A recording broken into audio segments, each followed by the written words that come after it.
नमस्कार प्यारे बच्चों, कैसे हैं आप सब। आशा करता हूँ आप सभी बहुत ही अच्छे होंगे और अपने परिवार का, अपने शरीर का और खास करके अपने पढ़ाई का बहुत ही अच्छी तरह से ध्यान रख रहे होंगे। तो प्यारे बच्चों, मेरा नाम है अर्जुन और मैं आप सभी का अपने YouTube channel success study point पर बहुत बहुत हार्दिक स्वागत करता हूँ। तो प्यारे बच्चों, आगे चलते हैं। तो बच्चों, आज की इस वीडियो में मैं आपको बताने वाला हूँ कि आपका सीबीएसई बोर्ड एग्जाम 2025 शुरू होने वाला है। ठीक है, 2025 का आपका बोर्ड एग्जाम शुरू होने वाला है।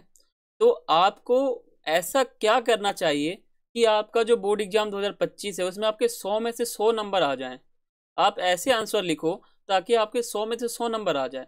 ऐसा कौन सा मेथड है, कौन सा प्रोसेस है जिसके जरिए आप ऐसा कर सकते हो, तो वो मैं आपको इस वीडियो में बताने वाला हूँ। ठीक है, तो आपको वीडियो के एंड तक बने रहना है। अगर आप चैनल पर नए हैं तो सब्सक्राइब करें, बेल आइकन पर क्लिक करें ताकि हमारे वीडियो का नोटिफिकेशन आप तक पहुंचे और आप हमारे वीडियो से जो आपकी पढ़ाई है, आपका जो पढ़ाई से रिलेटेड जो भी क्वेरी है वो आपका कंप्लीट हो सके। ठीक है, अगर आपने अभी तक हमारे टेलीग्राम ग्रुप को ज्वाइन नहीं किया तो ज्वाइन करें। हमारा ग्रुप का नाम है वो है A.K success study point.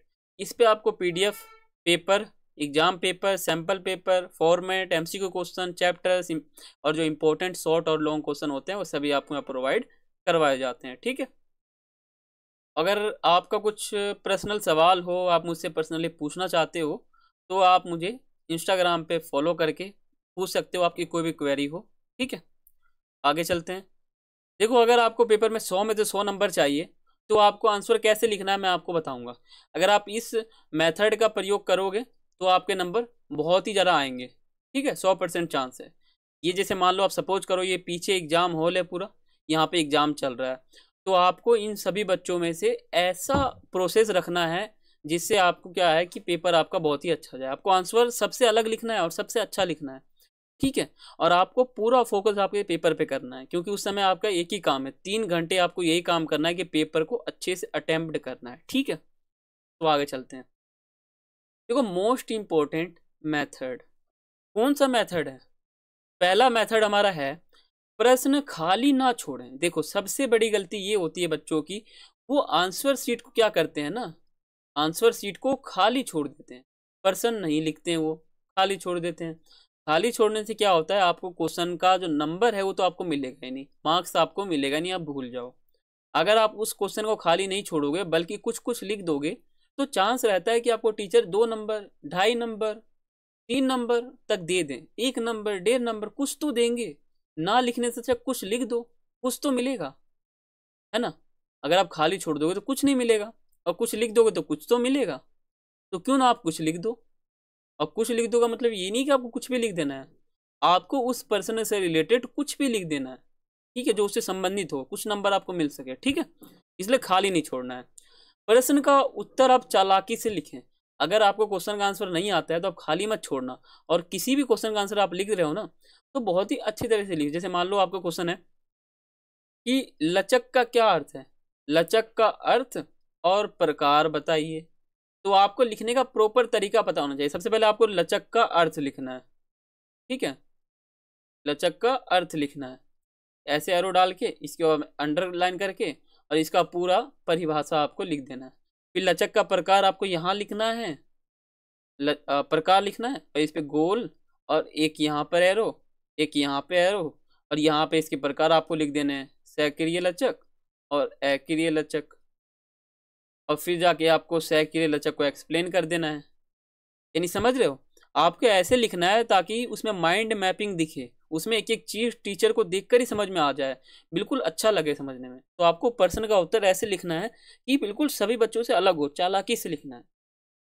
Exam pattern का पता होना चाहिए आपको कि आपका पेपर किस पैटर्न के ऊपर आ रहा है, यानी आपका पेपर कैसे तैयार होगा, किस पैटर्न पे, कितना MCQ है, कितना शॉर्ट क्वेश्चन है, कितना लॉन्ग क्वेश्चन है, कितना मैप वाला है, कितना अदर क्वेश्चन है, यानी उसका एक फॉर्मेट आपको पता होना चाहिए। ठीक है, सिलेबस पता होना चाहिए कि सिलेबस क्या, आपके आपके पेपर में कितने चैप्टर्स आ रहे हैं। यानी कि तीसरा चैप्टर नहीं आ रहा है, चौथा आ रहा है, आपने तीसरे को पढ़ लिया, चौथा पढ़ा नहीं। पांचवा आ रहा है, छठा नहीं आ रहा है, आपने छठा को पढ़ लिया, पांचवा पढ़ा नहीं। ठीक है, सिलेबस का पता होना चाहिए। आंसर टाइटल और पॉइंट में लिखें। देखो, जो आंसर होता है ना उसको आप पॉइंट में लिखोगे तो समझ में ज़्यादा आएगा। अगर आप रामायण की तरह भर दोगे पूरा पेज ऐसे ऐसे ऐसे, तो कुछ समझ नहीं आएगा, टीचर बहुत ज़्यादा समझेगा उसमें। फिर पॉइंट रहेगा तो क्या होगा कि एक पॉइंट है, उसको आपने यहाँ अंडरलाइन किया और इसको एक्सप्लेन कर दिया, तो टीचर एक्सप्लेन नहीं पढ़ेगा, टीचर सिर्फ पॉइंट पढ़ेगा और शुरू के 2-3 लाइन पढ़ लेगा बस, टिक मार देगा, सही नंबर लग जाएंगे आपके। ठीक है ना। अगर आप पूरा रामायण की तरह भर दोगे तो टीचर को पढ़ने में बहुत परेशानी होगा। इसलिए आपको ये गलती नहीं करना है कि आपको रामायण की तरह लिखना है, आपको टाइटल में लिखना है और पॉइंट में लिखना है, और पॉइंट टू पॉइंट बात कहनी है आपको। क्वेश्चन का आंसर खुल कर बताएं आंसर शीट पर। देखो, जो क्वेश्चन का आंसर होता है ना, वो आपको जितना आता है अच्छे से आता है, अच्छे से बताओ। ये नहीं कि आप किसी भी पॉइंट के ऊपर एक लाइन लिखते हो और बाकी लिखते ही नहीं हो। आपको एक वर्ड लिमिट दिया जाता है कि आपको 100 शब्दों में लिखना है कि 200 शब्दों में लिखना है, तो इसी प्रकार जो लिमिट आपको मिला है उसी लिमिट के तहत आपको आंसर लिखना है। टाइम का विशेष ध्यान रखें। जो आपका टाइम है 3 घंटे का ज़्यादातर बच्चों को मिलता है, तो आपको याद रखना है कि 3 घंटे से ज़्यादा आपको टाइम नहीं मिलेगा, तो 3 घंटे के अंदर आपको पेपर खत्म करना है। 2 घंटे 55 मिनट में आपको खत्म करना है। ठीक है, समझ गया है? ठीक है, तो बच्चों यही हमारा मेथड था। ये मेथड आपको समझ में आया होगा। तो फिर अगर आप चैनल पर नए हैं तो सब्सक्राइब करें, बेल आइकन पर क्लिक करें, वीडियो को लाइक करें, वीडियो को शेयर करें। तो फिर मिलते हैं अगली वीडियो में बच्चों, और आपके एग्जाम के लिए आपको बहुत बहुत शुभकामनाएं, बेस्ट ऑफ लक। ठीक है, तो फिर मिलते हैं अगले वीडियो में, तब तक के लिए सभी को थैंक्स फॉर वॉचिंग। जय हिंद, जय भारत।